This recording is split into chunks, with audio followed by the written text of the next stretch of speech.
the next episode. Yo, I'm Devin Reed, and I'm on a mission to build a bigger and more inspired career as a marketer, creator, and entrepreneur. I've spent 10 years in sales and marketing, become head of content for $2 billion tech companies, and scaled my side hustle, The Reader, to 6 figures. And now I'm ready to level up my creativity and earning power to hit the next level. Let's ride. But I need more than tips, tricks, and dopamine hits. I want inspiration and expertise that's gonna help me reach my potential.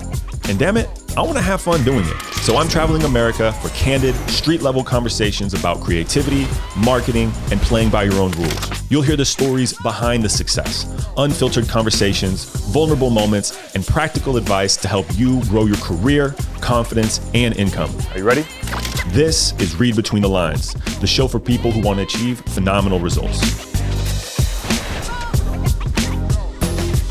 Today, we have Chris Orlob as a guest. And I'm really excited to talk to Chris because he was my first mentor when I moved from sales over to marketing. Most people know Chris because he's a LinkedIn legend. He's had a great sales career, and he's also the original author for Gong Labs, which is one of the most successful SaaS sales blogs on the planet. And I'm really excited to talk to Chris and get super tactical because he has such a unique writing voice and a very intentional content strategy that's helped him propel his company to hundreds of thousands of dollars in sales. And so if you're looking for ways to become a better writer, if you want to learn how to be polarizing in your marketing while building your brand, or if you're simply interested in designing a content strategy that makes money, you're gonna love this chat with Chris. Are you ready? Let's ride. I don't know if you know this, but I would consider you my marketing mentor. I think you built yourself.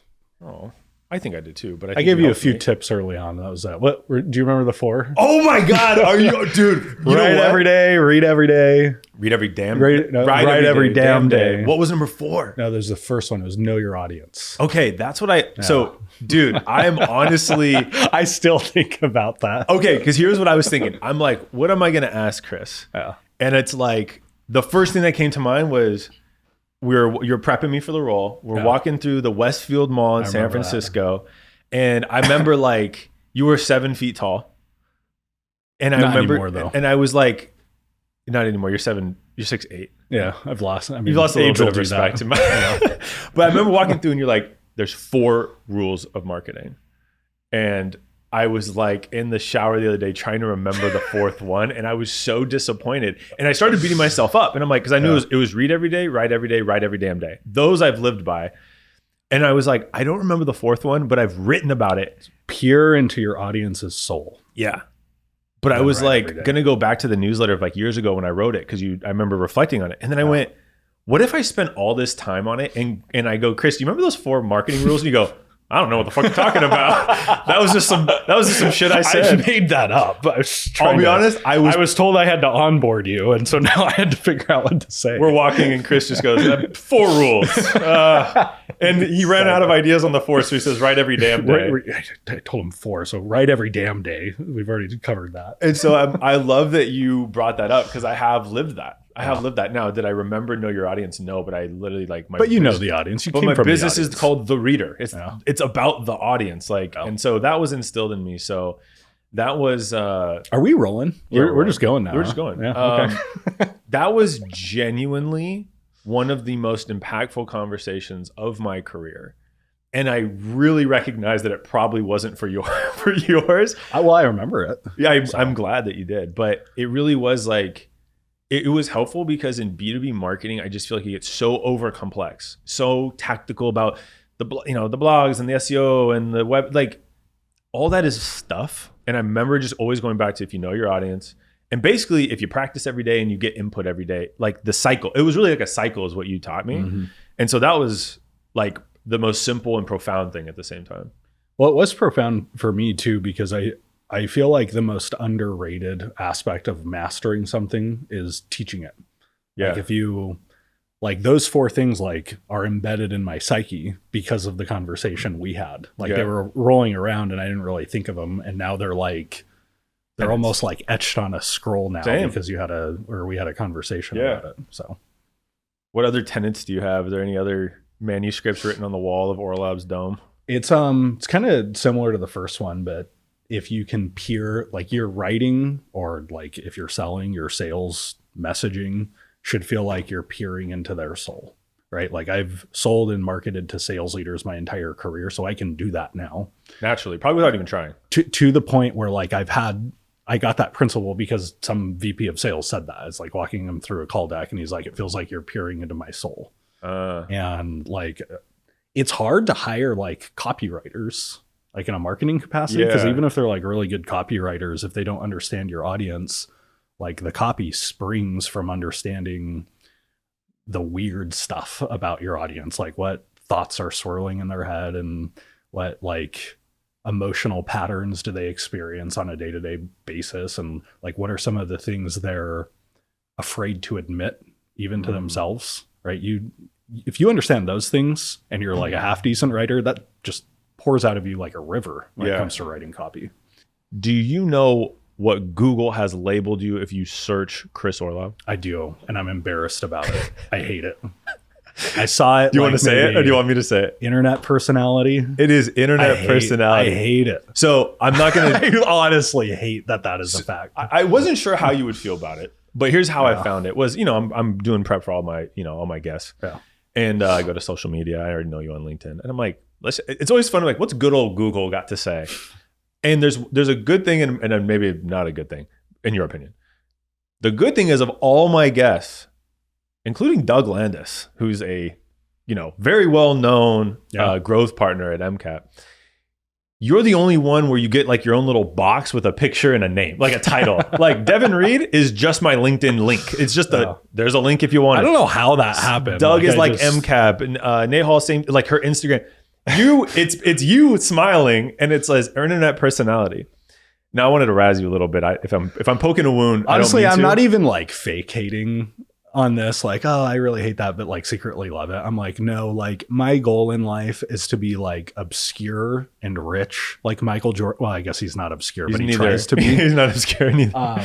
But I do it out of necessity. It's just like the type of business we're in is very much a thought leadership oriented business. So until I can get somebody else to do what I do better than me, unfortunately, that's the role I have to play. Okay. I like you too much to dwell here though. I like, part of me is like, when like brothers just razz each other, just like, I know I have a wound and I'm just going to beat you up on it. I really want to do that, but I'll do that later off camera. The reason I wanted to bring it up was because I laughed at first. And I mean, in the fun, like, I would laugh too. I was like watching TV. I'm in bed. I'm kind of doing this prep. And I went, wait, what? And then I was like, does anyone else have a thing? Like a thing? No one else that I'm talking to lately. And I'm like, that's really funny. I think about it the next day. And I go, not that you are not who you are online as you are in person, but I believe you do have an internet personality in that you have a very distinct style of writing. What is it? I think I can start to pinpoint mine, but I'm curious to get your perspective because I've never thought about it. I would say, and I have it written down, but I'm not going to look at my notes because I want to give you the honest answer. I think that you are so convicted in the benefits that you are delivering that you are willing to be more direct and what's like the word, like not embellish. I don't think you're like embellishing, but you are embellishing. There's some what's the word? Hyperbole. That's the word I'm looking for. There's some hyperbole like there. I would say that Chris Orlob takes the truth and you crank up the hyperbole all the way until I'm about to not believe you. Yeah. And that's me, and I'm skeptic. And I'd be honest with you, not on the show. I wouldn't roast you or anything here, but like I would be honest. I would ping you and be like, bro, you got to come on like this. But I know marketing and I know you, so I know what you're doing. Yeah. And again, it's just to the point where I'm sure 15% of people read that and go, oh, whatever. Yeah. But I know 85% are swiping their credit card and signing up for everything. And so I go, to me, that's mad successful. And that's why I think you have an internet personality, because you have a distinct style. I think that's true. That sounds right to me. I love the humility, and I'm not trying to compliment, because there's things you've said online that I'm like, nah, I don't agree. But I like that. I like that I don't agree with everything you say or the way you would say it, because I would hate if everybody agreed with me. That was So I brought up the internet personality. Where did this style come from? Because when me and you were hanging out before the show, you're not like wheeling and dealing Billy Mays and me. You know what I mean? So it's like, I think it's true to who you are, but I'm very aware there's like Chris in person. And then it's it's not a fake version. It's like an alternate version of Chris that like turns on, knows pain, knows his audience, and knows how to sell. And that's why my like genuine respect and admiration comes from, because I'm like, I write that way sometimes and I turn it up and I'm like, backspace. I don't know if I can pull that off. So like, where did that come from for you? Well, I think the loudest grunt on the show so I'm far. doing that because like, so you and I have talked about polarity in marketing before, right? Like I would say you taught it to me, candidly. This is another thing we talked about like years ago where the best marketing, and there are other rules you need to follow for this to be true, is polarizing, right? It's like 80 or 90% of your audience should be like rabidly agreeing with you, so much so that they're passionate about it. Yes. And 10 or 15% of your audience hates you. And that part's actually kind of painful, but like it is a signal that like you're saying a message that cuts through, it strikes a chord with people. Yeah. I don't really, I break a marketing best practice or a social media best practice that all of the, LinkedIn thought leaders will tell you to do, which is respond to all of your comments. And I actually think you should do that. But like, I don't do it because like half the time I write my posts, I'm like, all right, what kind of hellstorm is this gonna create? And so I just like try not even to look at my comments anymore because people are so comfortable being like, just frankly, like really mean. Wait, on the internet. People on the internet are not nice. They're really not. Like sometimes they're just not. I've experienced.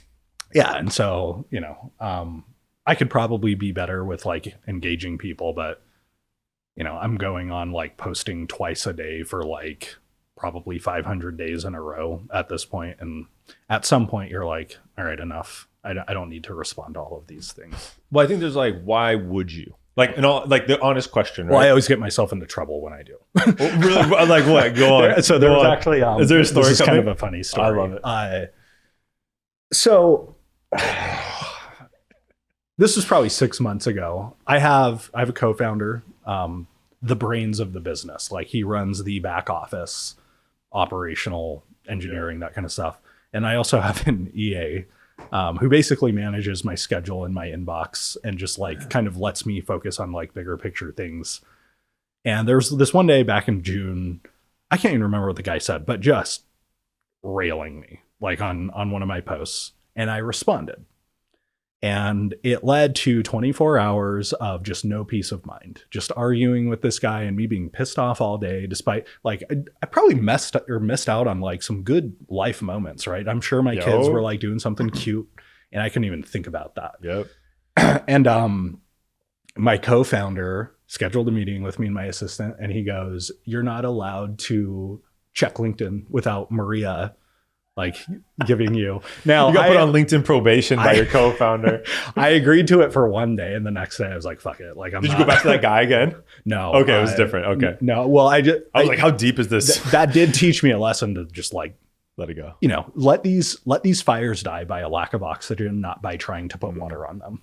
That's a good. I like that. That's a good analogy. Yeah. Mine's is much simpler, which is just don't feed the trolls. Exactly. But the challenge is like, there's trolling, which is just hate. Like. Yeah. And I know the few people in my mind already who have done this to me over time. And I would say, then there's the people, you might already have that name of person I will never say, and no free press. And then there's just the people who are just disagreeing, but doing it so disrespectfully that it's like, I can't not react, whether I actually type out or over and over in my head where I'm like, I'm going to, you know what I mean? And you want to set them straight. Yeah, you want to protect your rep. And I've been there too. Like I remember teaching a deck structure on LinkedIn, and I had like, because you can post decks and like as a carousel. Yeah. And I had like 4 slides, and the whole post was similar to what we started with, which is like, your sales deck should articulate your customer's pain better than they can. This deck is not about your company. It's about walking them through a pain narrative. Yeah. Often a customer story is a good piece of content for that. And then you stop and you say, anyway, enough about our company. Tell me about your situation. Yep. And if your deck was good, they'll be like, yeah, the thing you just walked through, that's what I'm dealing with. And here's what it looks like. Yep. It's a great way to earn the right to ask questions and just generate a rich discovery conversation. And this guy is like, he responds to that and he's like, "This is the worst sales advice ever. You should never talk about your company during the beginning of the sales meeting." And I'm like, yeah, man, hopefully you can see that like that was the point I was making. Yeah. And just disconnect. Yeah. Just not getting through to him. He's like, what are you talking about? This anyway. Now we're getting down a rabbit hole. Well, but I mean, look, I've talked about this especially a decent amount recently because I've experienced it, and I think as more people go like, I want to build my brand like on LinkedIn or my company. Do you? I do say, and because I had a story about a CEO trolling me, and it was while we were at Gong, and it was I won't say who it was, but it was just like little ankle biter company, and it was the same thing you said where I'm like, before I would post Gong Labs, I'm like, I'm just waiting for this guy. Like, I know he's going to come, and I hated writing, and I had to do something, but I knew I couldn't respond because then you're just getting defensive and I'm just dwelling on it. And it's like nothing good really comes from it. And so one, I'm always interested because you have a great following on LinkedIn and you get it. I'm also committed that salespeople will argue about absolutely anything, because I had one 2 weeks ago of like a legitimate template that I send when someone starts to ghost me. And I'm not lying, 100% response rate. No, small, just me, a couple dozen times. Yeah. Guy says, why does it always lead with this, by the way? Worst sales advice ever. I think that's like the opening. If you see that, like, don't respond. But it was like, this would never work, and this is what you should say instead. And I didn't respond on screen, but I did in my head. But I'm like, it's literally verbatim what does work for me. So it's just like, you have to like delineate like rationality. You know what I mean? Yeah. And just dealing with that. Yeah. You have to develop a thick skin. Like, eventually you become desensitized to these things, at least to some extent. And that's the price you paid. Somebody said this really well. I can't remember who it was. It was in some book that I read, but it was like, love me, hate me, there's no money in the middle. Which is like true. Kind of a, do you know who Dan Kennedy is? Yeah. So Dan Kennedy. Yeah. I mean, the godfather of like the good kind of marketing. A lot of people don't like him because he does have some, pretty out there political views, and he's not afraid to talk about them. I haven't experienced that. I have one of his books. He has like a series of books like the No BS. No BS, yeah. I have one of those books. So good. I mean, terrible covers and such good. The covers are genuinely the worst book cover I've ever seen in my life. It's like the cartoon of his handlebar. And like a bowl. I think there's like a bowl with like the circle with a line through it. Like, it's really bad. And then the book inside is actually quite good. Yeah. I mean, this guy is like recognized by the most authoritative marketers on the planet as like, he made all of us. And he has this saying, which like, I'm not suggesting this, don't take it too seriously, but there is some wisdom in this. And he says, if you haven't offended somebody by noon, you're not marketing hard enough. And that actually goes back to, one of the things that you called out about being like a little bit hyperbolic and not being gun shy about that. Yeah. Because like, if you truly believe that you can deliver a transformation to somebody, like, why are you going to pull your punch? Now, if you don't believe it, then don't. But like, I want to talk about this with you, and I want to apply it for folks listening, watching.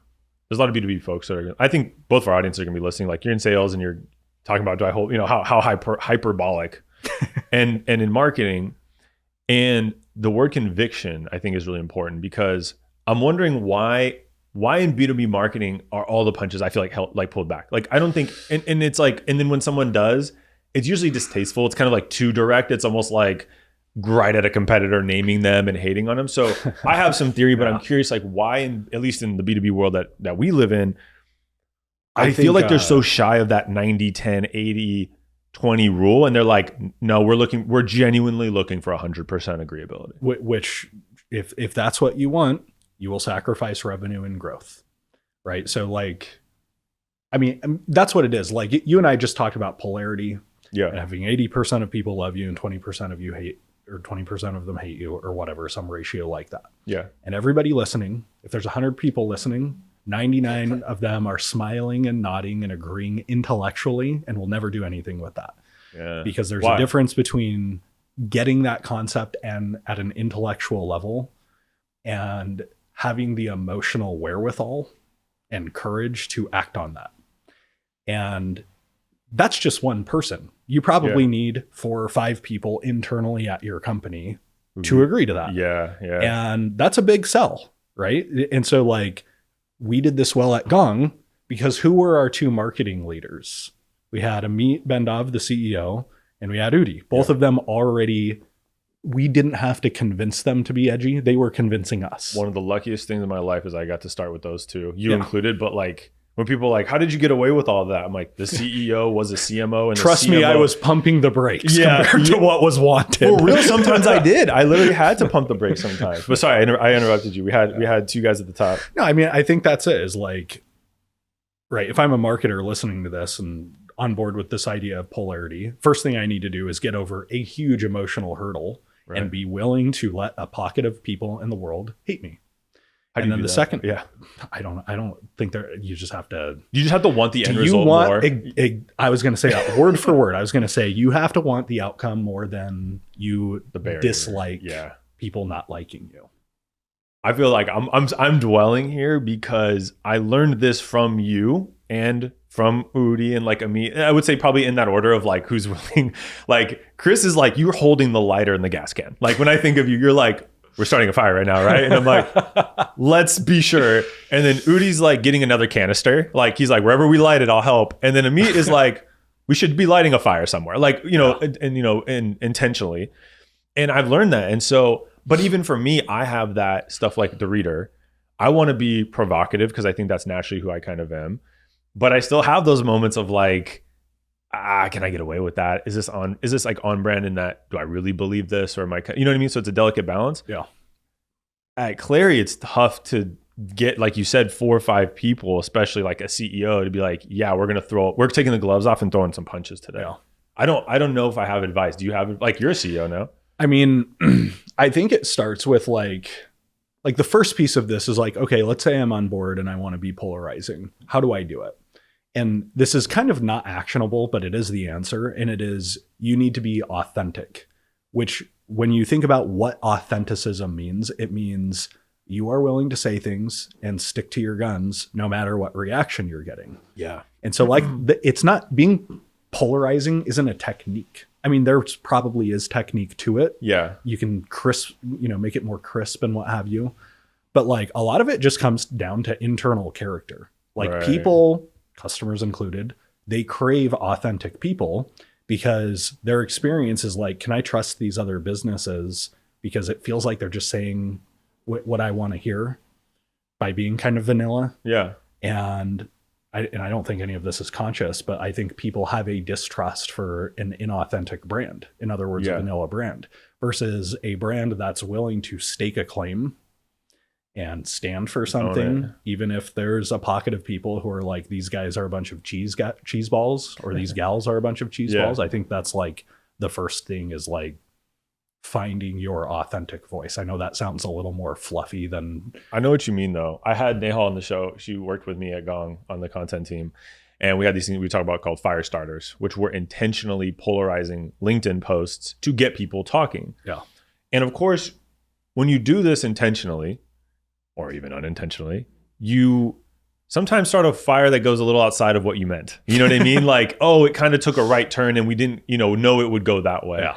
And sometimes it got flagged by internal people. Sometimes she would just be like, Dev, I don't know if this is like, it's like it worked too good or maybe not the way we thought. And what it came down to is like, do we believe what we wrote? Like, do we 100% believe that completely? Or did we reach? Did we do this just because we wanted a reaction, or is this based on belief? Which is a very, if you're listening, trying to figure out how do I do, like, you're nodding to what you're saying and you're like, I want to do it. The best advice I have is it is a bit of a gut feel and you have to kind of test the waters a little bit. There's no safe way to be, like, you can't be like, I'm going to be polarizing within a very confined amount and like control it. That's just not the thing. So you have to be willing to take that risk of like, to your point, hitting publish and being like, might not go perfectly, but I'd rather take the risk of it getting a little out of hand and getting a lot of attention and some subscribers, conversions, whatever, than again, just posting safe stuff and like 20 people seeing it, everyone agreeing, and you get no sales. Like there is no perfect balance or formula. There's another idea. Do you know who Russell Brunson is? Why? So Russell Brunson, he's another descendant of Dan Kennedy. Yeah. Like modern...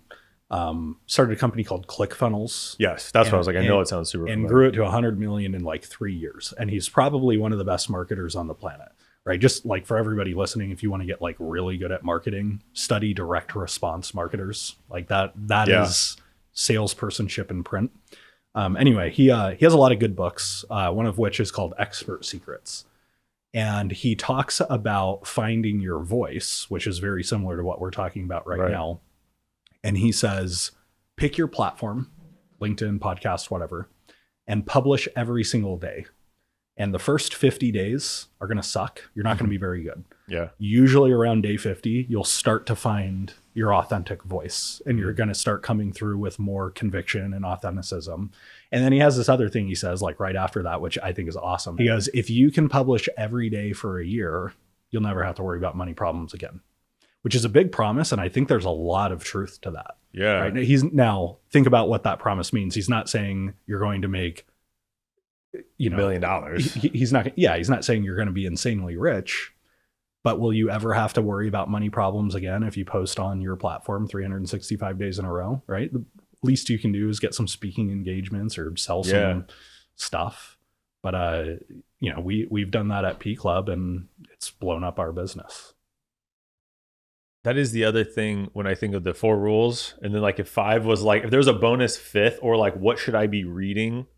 It would be direct response marketing. Yes. I feel candidly if you put me in the direct response marketing world, I'm like at the bottom of the totem. Like I'm not like an expert at it. No, for real. Like I know enough to dabble. Yeah.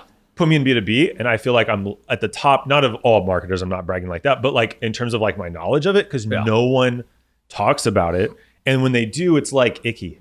It's like, oh, that's salesy, or like, that's like, do you agree? Or am I like, I feel like it's almost like how do you even like describe it? The like, I'm trying to say like the not worthy, gross way of getting the job done. Yeah. It's not pretty. 100%. Yeah. And I'm like, but you know what's pretty? The outcome. People buying from you. Like, and also like, I just haven't spent enough time in those circles where that's talked about. So like, it wouldn't even register. Like if I was talking to somebody and they like had this reaction, like I have so much conviction behind like my love for sales and marketing that I would think they're weird. I would think there's something wrong with this person and this is some weird problem that they have and they can deal with that. Well, that goes back to, I want to put a bow on a little bit because you're saying like, I was like, I'll say it one more time and never again, the internet personality. Where does it come from? We've talked about it's conviction. It's conviction. It's like, I believe this thing to be true. Yeah. And so I'm all in on it. And sometimes that's hyperbolic and I know hyperbole works. And so that's what I'm going to do. Is there anything else you would share for folks who like want to find that voice, whether it's direct response or not? I want people to be more successful hearing the show. You know what I mean? Like I really care. Like just like you're like, I'm passionate about sales. Like I feel like there's so much meat left on the bone for marketers. I think B2B marketers are skilled. I think a lot of great ideas die on the cutting room floor on the way to the executive approval. And I think B2B marketing as a result is not that great because we're holding back punches. We're not afraid to, we're afraid to be polarizing, but I know the people want to be that. Mm-hmm. So maybe it's a personal level. I know I'm giving you a loaded big question here, but like what else would you recommend for folks who like want to find that voice so they can have more confident, content? I'll try to give a few answers because the first answer that comes to mind, I don't think directly answers the question. There's this other brilliant marketer named Eben Pagan, who I have learned probably most of what I've learned about marketing from. Just amazingly successful marketer. And he has this concept called move the free line. And basically what he says is like, there's like this spectrum of when your paywall hits. And what, on one side of that, you have all your paid stuff, regardless of what you sell. And you're willing to give away some things for free to generate interest. Yeah. And most people are too stingy with what they're willing to give away for free, especially like content. Yeah. And his entire philosophy is move the free line back and give away your best stuff completely for free. And if you do that and you can find a way to distribute those free pieces of content in a massive way, like distribute it to a huge part of your market, that is how you dominate a market. Like if it's good, like very, very good, and give it away for free, and the things you're doing for free are more valuable than what your competitors charge for, nobody can, they don't stand a chance. It's like I'm like paraphrasing to make sure I understand. It's almost like you're focusing more on winning the mind share first. Yes. Which is give away all the good stuff, brand affinity, whatever phrase you want to give it. Mm-hmm. And then when you make the offer, people sprint. That's the word I use. I think you might have got it from you. Like they sprint towards purchase. Mm-hmm. And it achieves brand affinity and positions you as an authority in your market, but you can also pull response from that. Right. So like in the free thing you give away, why not have a call to action at the end? That's a purchase or just taking the next step in like your funnel. Yeah. And so you can couple all of these objectives together. I don't put anything out without a call to action anymore. Now we can talk about whether that's the right move, but every set of words I put into the universe, to me, they have two personalities. One is a teacher, and the second one is a salesperson. Yeah. And there's something I'm selling. And it might be free, it might be, download this cheat sheet or whatever. I still use that playbook.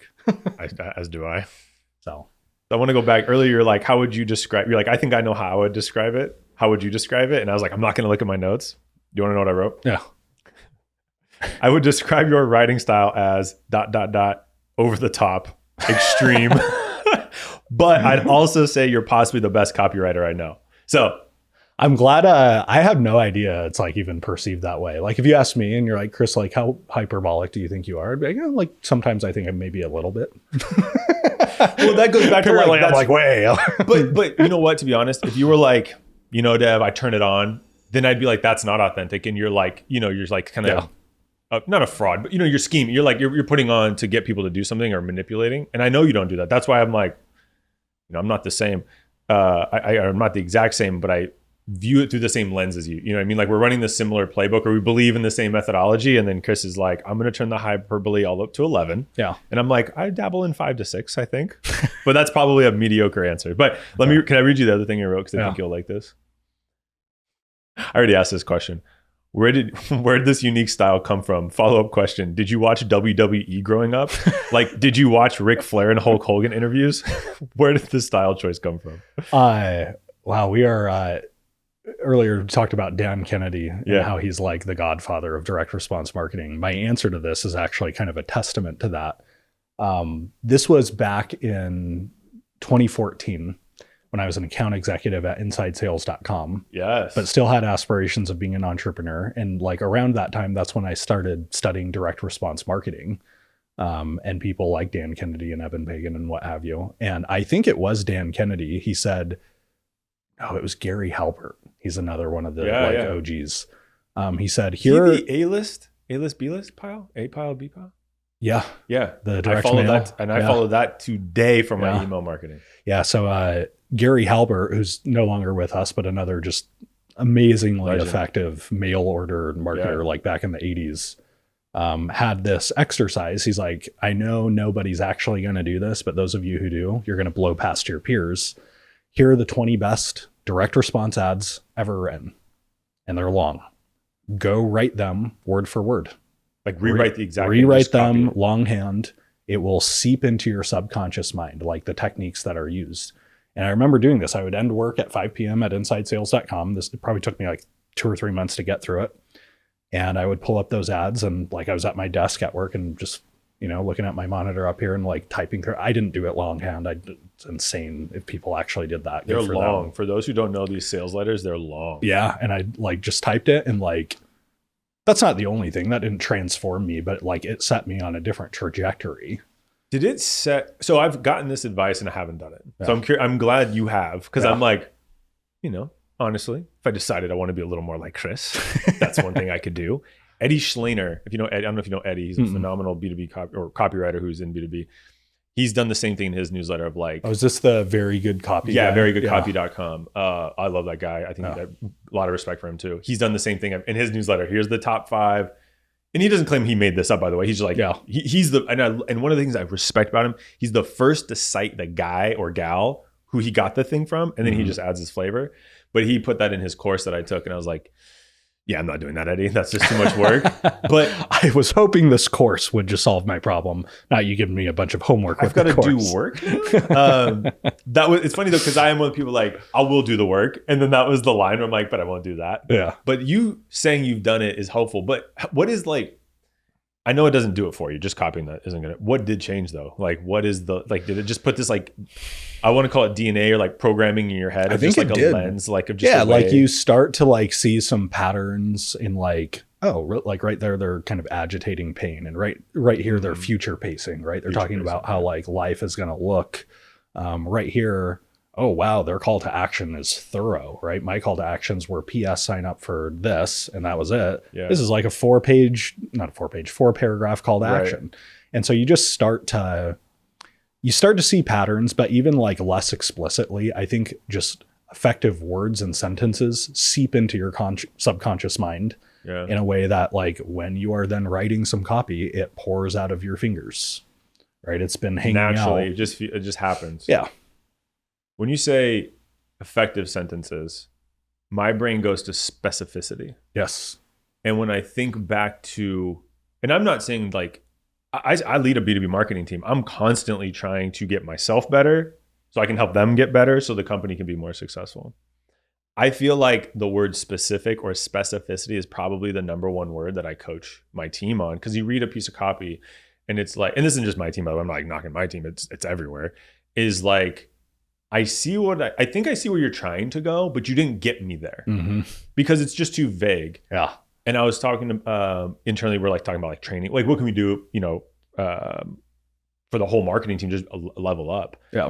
And I'm like, and I want your opinion, I think the lack of ability to be specific reflects a lack of expertise on what they're talking about. And this applies to me too. I'm curious if you think that, like, I think there's a couple of things. I do think that's one. I think the second one is like we as humans have invented a bunch of intellectual shortcuts that make us less effective marketers. Can you give me an example? So like, let's say I'm like, hey, Devin, do you want to go eat some avocado toast with me?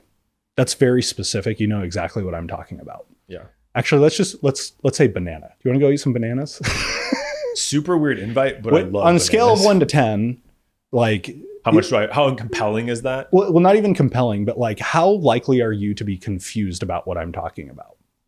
Aside from the oddity of you inviting me to eat a piece of you know exactly what I'm talking about. Yeah, no, I just want to tease a little bit. I'd be like, now so we humans have these like, we abstract things. So if I go up one level and I say, hey, you want to go eat some fruit? So now I'm using a word that categorizes a banana. Yeah. But like if I say, want to go eat some fruit, now there is a very high chance you and I are not on the same page. In my mind, I'm like, it's watermelon. In your mind, it's like a bowl of cantaloupe and strawberries and stuff. And if I go up one more level and I go, hey, do you want to go eat some food for lunch? Yeah. Now it's like none of us are on the same page. Yeah. Yeah. And so I think that's one of them is like a lot of very smart people work in marketing. And sometimes being smart can be to your disadvantage because like you're abstracting up too many levels. Interesting. I do think what you said is also true, but like, I also think you nailed the specificity thing. There was this saying I heard on from one of these direct response marketers. I think it was Evan Pagan. He goes, I am coining a new term called tangibility bias, which is not like a real psychological bias, like confirmation bias, but it's just something I've observed where the more tangible something is or specific, the more people are motivated by it. Yeah. So like if you go outside and you go, hey, you're in danger, you might be a little bit motivated just because like your well-being is threatened, but like you're more just like kind of curious. Yeah. Versus if I have a sword and you're in a dungeon and you're all tied up and I'm holding the sword over your head, you're probably pretty motivated to get out of that situation. Because pretty like, clear what's at stake here. All 5 of your senses are being activated. You could see a blade, you can hear like scary sounds and chains, and you can probably smell dungeon-like smells. And so like the more senses you're tapping into. I'm already getting squirmy just thinking of dungeon-like sounds. I'm like that. And that's a good use of vagueness where like you've put me in a pocket of thing and then it's like your imagination will take you to the nth degree. But I know what you mean. But like if I'm selling P Club, like to an individual, I can go, P Club will help you become wealthy. And that's not that motivating because that could mean a lot of different things and it's not very specific. Yeah. But if I say something like P Club can help you clock in a $350,000 2024 W-2, imagine holding that sucker in your hand in April 2025. Now, like that's, you're more likely to act, at least if you believe and trust me. You know, I think there's a third thing that prevents people from specificity, just to put my own cap on this. And it is, an unwillingness to focus on a niche and trying to be everything to everybody, right? Which is like a huge marketing sin because you can't. The ideal marketing, you know, your buyer reads it, it should feel like finally something that was made exactly for me. And so if you can say, like in P Club's example, we'll help you close X number more SaaS deals. Yeah. Right. That's more specific. And I'm almost calling out my audience versus will increase shareholder value. It's applicable to every business. It resonates with nobody. I want to ask you a question because I've seen that line or some more SaaS deals. I've noticed you focus on SaaS deals. And here's the argument that probably happens. I'm not like picking on marketing teams. I think it happens at executive levels. Do we want to put that message into the market, right? Mm-hmm. People would look at that and go, well, yeah, we want SaaS sellers to buy our stuff, money. But we also sell to non-SaaS. Mm-hmm. So aren't we alienating them, Chris? Aren't we pushing them away? I have a theory, but what is your theory of like? So it depends on what stage of business you're at. If you're early, then you need to go dominate a niche. And then and then you need to figure out like how you're going to expand after that. But like spend a couple of years saturating one market. Yeah. Now, once you want to expand your TAM, now it's just about creating unique pieces of marketing material and content and what have you for those different markets. Yeah. Right. So your homepage is going to be a hard needle to thread. You might have to sacrifice some specificity if you sell to financial services and SaaS and all these different markets. Yeah. But you can have industry or persona specific pages for those more specific pockets of a bigger market to go feel like there is an offer that this company has that is hand in glove for me. So that's how I think about it. P Club's probably in the are you guys still in the niche? Like dominate the niche? Or are you trying to right. And frankly, you don't always alienate people who are very adjacent. Like, so people who sell like usage tech, like Snowflake or AWS, it's technically not SaaS. They sign up all the time still. So that was where I was like hoping you would get to. Cause my thought is like, but if it's close enough adjacent, exactly. And then everything else on the page hits those pain points and those fears, I'm like, they're still going to buy it. Like it's still going to be applicable to them. And the conversion you get on the people that are SaaS, so much higher, or just your market. Yes. Like it more than cancels out the few people in the adjacent market that might be like, oh, SaaS, that's not me.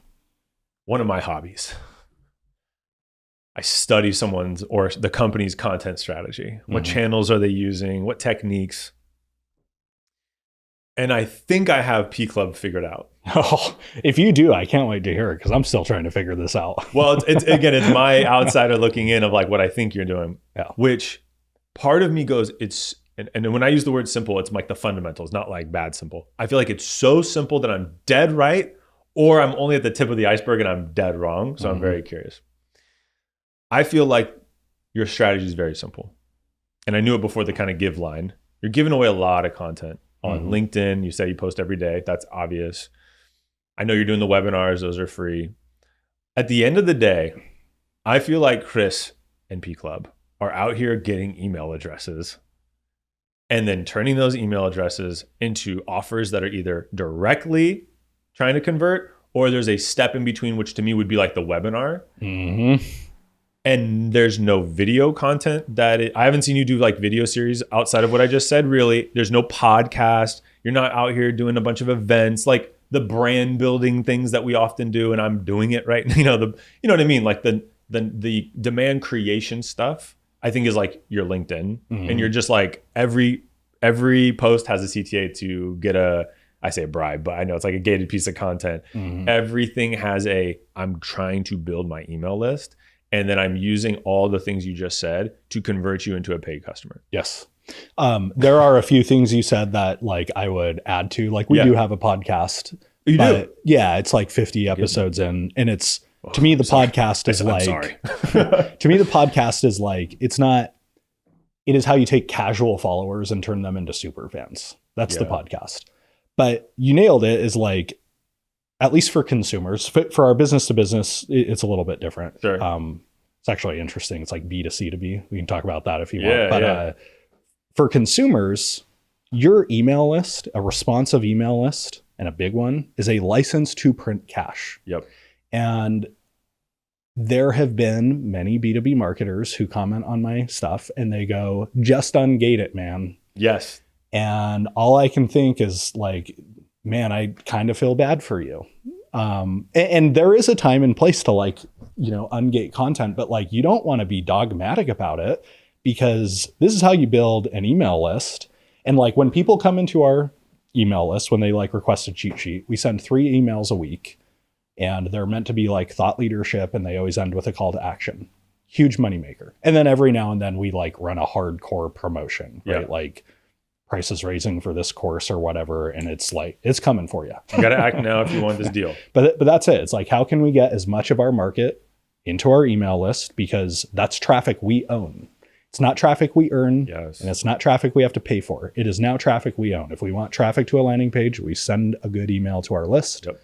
And you can predict how much cash is going to hit your bank account if you sell something that can be transacted quickly. Right. Now, translate that into whatever business you have. You can predict demo requests or whatever offer you're going to market with. That's what I wanted. So I'm glad I was pretty right. And I feel candidly a little terrible. I didn't know you had a podcast. I'm going to check it out. I didn't mean to like. It's pretty new. It's maybe 5 months old. So, okay. Yeah.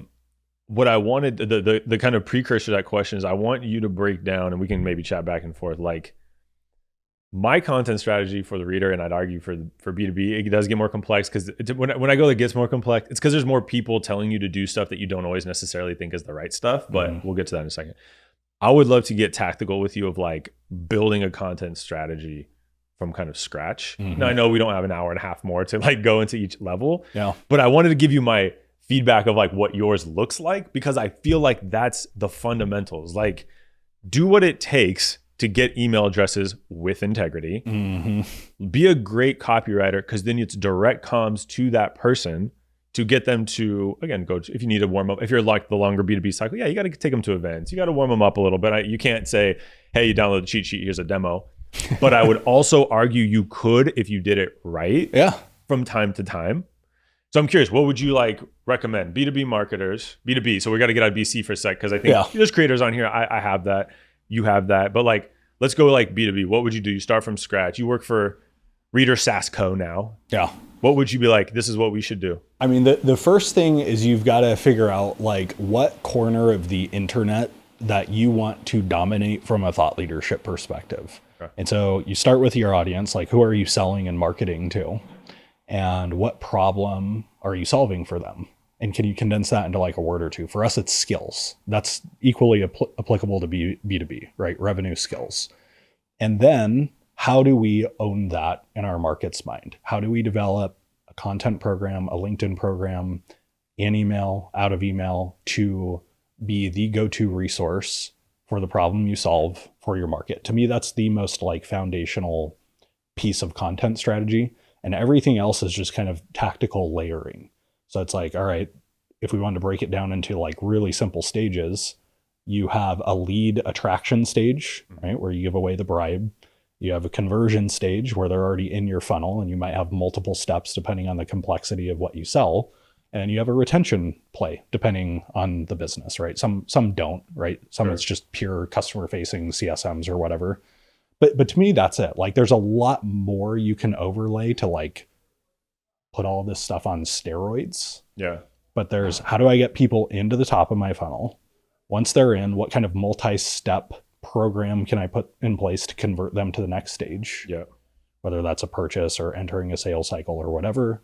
And then ideally you're doing something to stay top of mind once they've become a customer to retain them. Are you doing like thanks for breaking that down. I've got a bunch of questions. Well, actually, hold on. Before I ask more questions, it sounds like be intentional with like winning mind share. So it's like, what are you going to be? I call it your word of mouth. People talk about like, you want to spark word of mouth. I'm like, what is your word?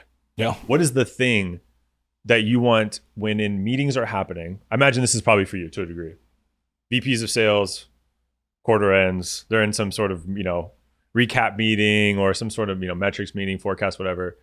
And, man, we got a discovery problem, or we have a conversion funnel problem. And maybe it's the word sales training for you. I don't know what the exact word is. But in that conversation, someone's like, we got to do something to like level up our sales training. Mm-hmm. You win if someone at that table goes, and that happens all the time. Hey, have y'all heard of Chris Orlob? Or hey, do you guys know about P Club? Yeah. No, I haven't. What's that? And then whatever follows is your reputation or your company's reputation. Mm-hmm. And that person will probably be like, oh, I love Chris. He's always sharing good content. Or I have his course. It was amazing. It helped me do this. Or someone on my team turned around because they used the course. oh, that's cool. Do you have his number? Can you call him? Right. Yeah, and then they just call 100%. you, and it's probably the shortest, easiest deals you have. Yeah. I mean, I think we closed our first pure cold outbound deals in January. Like at the time of this recording, it's January. First ever like cold deals. Every other B2B customer we've closed has come to us as a result of our flywheel. Like that's our internal words is it like is a content flywheel. You've got things going on LinkedIn, you introduce them to the podcast and they get hooked on that and they're going to be a super fan by the end of the day. And the emails they get, and eventually you're just top of mind enough with compelling insights and thought leadership, or finally they're pushed over the edge and they're interacting with you in a way where you're likely to do business. I like it. I pause just to think for a second. We'll cut it. I feel it's like, what's your word of mouth? Who are you targeting? What's the problem? The thing you're talking about too, what I like to say is like build trust at scale. Mm-hmm. That's all you're trying to do. You're building trust. You are trying to say, I'm the voice for this. I say little thing, it's niche. It's not little. Here's the thing. It's like, it's a little thing with a huge impact. Mm-hmm. Closing more SaaS deals, or, for you, if you get even more specific, like having money-making discovery calls. I'm trying to be more like Chris on the fly here. So like, that's what it is.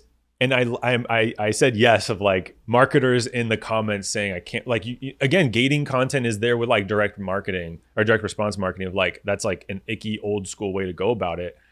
And I'm like, I don't think it's about the gating. There's like a break in the trust of the handoff. Really what it is like the content, you don't know or think the content's good enough to trade it for an email address. Yeah. And if you create content so good, people would pay for it. When you only give the email address and you get something that's like, I don't know what it's worth, but it's worth a lot more than my email address. Yeah. You build that trust, Mm-hmm. you build that credibility. And then people are anticipating the email that you send. Maybe you put it in the small print, large print. I don't know, maybe both. Of like, hey, by the way, you're also going to hear from me. They're like, oh, this cheat sheet's amazing. And then when the email comes, they're like, oh, cool, what else? Like, my eyes are wide. It's and Christmas you start morning. Building anticipation. You remember that playbook? That's what the next thing I want to go to. So that's why I want to get to the next part. So I wanted to like kind of bring people to like, the thing we just said is the most important in my personal opinion. It leads to the conversion point of the email, but it's what are you known for? You spark that word of mouth, whether it's, you want to be a consultant, you want to get demos, you want to sell, whatever. That conversation fuels the business, the flywheel. Mm-hmm. The next part is one of my favorite criticisms. I don't know if... And I didn't invent this. I was going to say, I didn't know if you invented it, but it's still, I give you the ism because you taught it to me. Yeah. Which is the soap opera email sequence. Mm-hmm. Do you want me to pitch it or do you want to just explain what it is exactly? You tell me.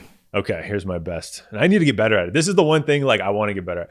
So basically you introduce this to me where it's like, let's say here's this 10, 10-point checklist for launching a podcast, whatever it is. You download the thing, you get an automated email, autoresponder email, which again, not enough people do. Big missed opportunity. Yeah. Always have an autoresponder. And it's like, here's the mistake though, Chris. I think a lot of people go, thanks for downloading. I go, if the content's so good, why would you thank them? Say no, like congratulate them. Hey, you made the first Smart step. move. Smart move. You're about to, and I've learned this from you, you're about to make a lot more money because you're going to go from this to this. You even taught like, use it responsibly. Like you're like really teeing up the balance. Responsibly. I remember that. And then it's like, here's the thing. P.S. I'm going to send you 3 more podcast growth tips in the next 3 days. Yeah. Next day is a tip 1. Be on the lookout for tip 2. Next day, tip 2, look out for tip 3. Tip 3 is like, tomorrow's a bonus. And so now it's like, oh my gosh, even more. And then the bonus is like a tip with a paid offer usually. Yeah. Now, what I just described, how did I do on just the description? Well, I think the only thing I would add is like, why do we call it a soap opera sequence? And it's because if you've ever watched a soap opera, you know that every episode ends with what they call an open loop. Yep. Which is it ends right when you want to see what's going to happen next. And that compels you to tune in next week. And that's how these emails work. Is like they're incomplete emails where you're like, wait a second, you just like kind of agitated my curiosity. And then you said, I'm going to satisfy that curiosity in 2 days. Yeah. Stay tuned. What you can do is like, you can almost call out the flaw with the freebie you gave away. In a way, yeah. So like the way we do this at P Club is we have this cheat sheet called 39 questions that sell. People download it and it goes, congrats, like smart move. You now have access to 39 questions that I've tested over thousands of sales conversations. Yeah. But I have one piece of bad news for you. First of all, tell me if you've ever been here before. You're on with a buyer on a discovery call. You ask a question, another question, they keep getting shorter. And eventually it seems like you have overstayed your welcome. They say, just show me the product. Yep. And comes back to like peering into your buyer's soul. Yep. Every AE is like, yeah, I've been there before. And you say, well, the bad news is you need a framework to use these 39 questions to avoid that, right? You're not looking for just a laundry list. Yeah, there's a framework you need to follow. Now, the good news is I'm going to teach you the first piece of this framework on Tuesday, right? There's 3 pieces. I'm only going to teach you 1 piece at a time because I need to make sure you get it. So stay tuned for Tuesday. Do not miss this email come hell or high water. And so for people listening, I know it might feel uncomfortable. It's a new way of writing. But what you touched on really quickly was storytelling. Mm-hmm. Like there's like this teaser mystery bit of like, look, it's helpful for sure, but if you don't know something, it could backfire. That was something you taught me to, like, it'll backfire. So you're like, well, crap, I don't want to backfire. Yeah, I can't even use this thing till he sends me the next email. Exactly. And it's like, but the whole thing, and I know we're kind of riffing, so you might fine tune it a little bit, but everything is about helping the person, helping the person reading. And it's tactical in how you do it, but I feel like you write it in a way where even if you don't convert, you enjoyed the emails, you got value from the email. So even if you don't buy, you're not like unsubscribe, you're like, maybe later, maybe next time. And I think that's a really big valuable lesson too, is like, it's not convert or not. It's not convert or die. It's like convert or delight them and they'll just convert later. Yeah. You also brought up something that's worth emphasizing, which is storytelling. Yeah. You can increase the perceived value of your content by like 2 to 3 times by telling the origin story of where that content came from. Yeah. So if I just jump in and I start teaching you how to have a discovery conversation fluidly in a way that like earns the right with a senior executive, some people might listen, some not so much. But if I start the content being like, so I want to tell you a story. 10 years ago, I walk into a discovery call with a director of operations and a COO. And after 3 questions, the COO goes, just stop. I don't have time for this generic line of questioning. Yeah. Really painful, but that experience led me to this. And then you start teaching that content. People suddenly value what you're teaching 100%. 10 times more because you told a story where they're like, oh, I have been in that situation many times. Yeah. And now like the framework you're teaching me has context.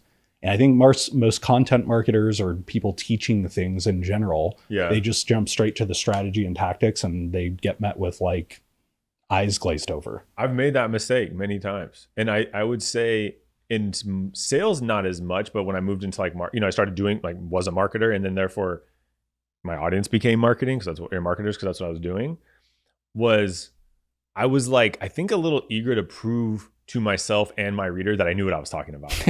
You know what I mean? And so you're like, let me not share vulnerability. Let me just share facts. Yeah. And it did fine. Like it did work. It didn't work that great.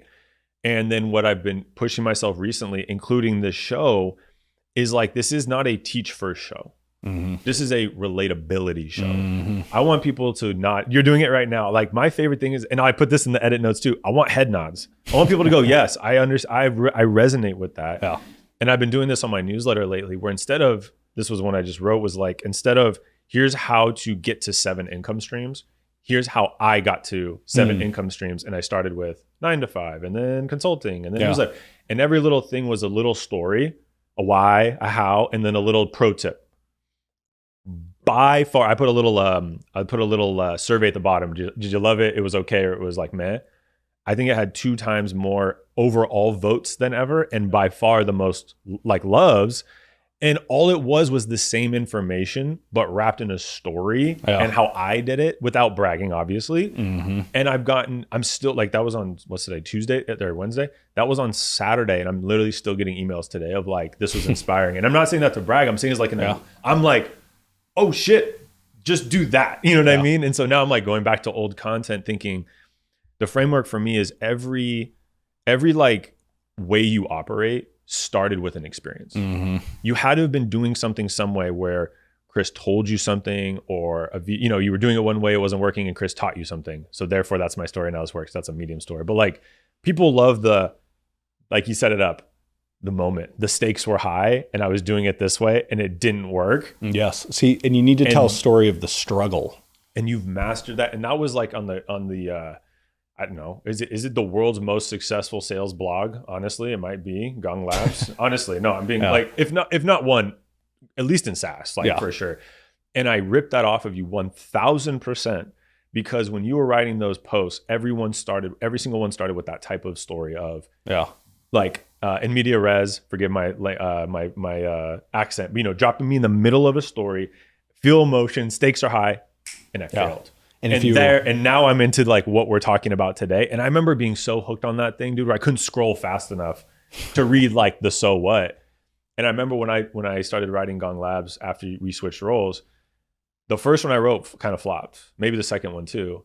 And I remember like talking to him, like, dude, I don't know. I'm like, I'm failing. I'm not going to figure it out. And you were like, you gave it away too soon. Yeah. You gave it all the way up front. Like, build that story and that failure story. I call it a failure story. Yeah. But it's a little painful to write until you get used to it. And then it becomes kind of like second nature. And then every time I would draft, I'm like, before I even look at the page, I'm like, what story, you know what I mean, do I have around this topic? And then that's what I would inject into it. So I appreciate you teaching me that, man. And you can get pretty formulaic with it. Like you put a headline and then the story and then the teaching, right? So it's like, if I were like verbally doing it, it could be like, in just a couple minutes, I'm going to teach you a 3-sentence technique that you can use to get access to power on every single one of your deals. Big promise. Before I get into that, let me tell you a little story. And now you're going through like a pain story of never being able to get access to power or getting kicked in the teeth. And then that leads to the content and like creates a really powerful emotional journey. Like, you have my attention. Here's curiosity with the headline. Now you're immersing me in this story that I can see myself in. And now you're delivering a solution to get me out of that. And then they're grateful at the end of it. Yeah. I remember reading the comments of people just treating you like God at the bottom of those things, which like, dude, it was like, and it was inspiring to me because this was what, 2017, 18, you started writing that blog series. And I remember you were like the first person, if not the first, but one of the first to get like 30,000 LinkedIn followers at a time where people didn't have followers. They just had like a few connections, like 500 connections. 500 to like 1,500 connections if you've been in sales for a long time. And I remember seeing this unfold because I was on the sales team of like everything you just said, and then the feedback in the comments, and then you would have more followers. And then more people would read your headline, that would read your story, that would get your teaching, and then that would get you. Like, I just saw this loop and you were early to it. And I was like, yeah, I'll have that. I'll have what he's serving. I'll get involved in that. So, yeah, man, that was good learnings. I like, man, we're going to wrap there. Tell people where they can find you. Where should they follow you? Where can they buy your things? Yeah. Check out pclub.io if you're a seller and you want to clock in a 350. No, I'm just kidding. Just go to pclub.io. You'll see all the promises. Yeah. Or just follow me on LinkedIn. That's fine too. Right on, man. Well, hey, honestly, I'm grateful you joined. I'm happy that you got to mentor me. I got you to mentor me back in the day, and I feel like I got around too. So thanks for stopping by the show, man. It means a lot. It was fun. After these conversations, I like to reflect on my guests' advice and decide how I'm going to put it into action to grow my career, brand, and business. Chris gave me a lot to think about because when it comes to strategy and tactics, Chris delivers like DoorDash. Here are my 3 favorite takeaways. First, follow the 90-10 rule to be intentionally polarizing with your marketing to get intention with your audience. Number 2, to become a stronger writer, get more specific with your language and word choice. That's how you compel people to act now. And third, use soap opera email sequences to consistently give value while positioning yourself as an authority in your space. Delivering immense value is the best way to convert readers into customers. Our conversation gave me confidence to be more bold in my work, and I hope you feel the same. All right, if you're still listening, you must really crave growth, and I respect that. And you don't have to wait until next week's episode for more marketing advice. There are 3 ways I can help you scale your content right now. Every Saturday morning, I publish a newsletter where you'll get content tips and strategies for growing your career, brand, and business. Subscribe now to join thousands of readers. Just tap the link in the show notes. My ebook, Content That Converts, shows you how to confidently grow your reach and audience. This expansive digital playbook, packed with tips, techniques, and examples, reveals the exact strategies and step-by-step processes for converting attention into audience growth and sales. To buy your copy, hit the link in the show notes. You're seeing a pattern. And if you'd like to sponsor this show or partner with The Reader, email me at yo@thereader.co. Yes, that's yo@thereader.co. That's a wrap for now. And if you like the show, go ahead and give us that 5-star rating on Apple. It helps us grow.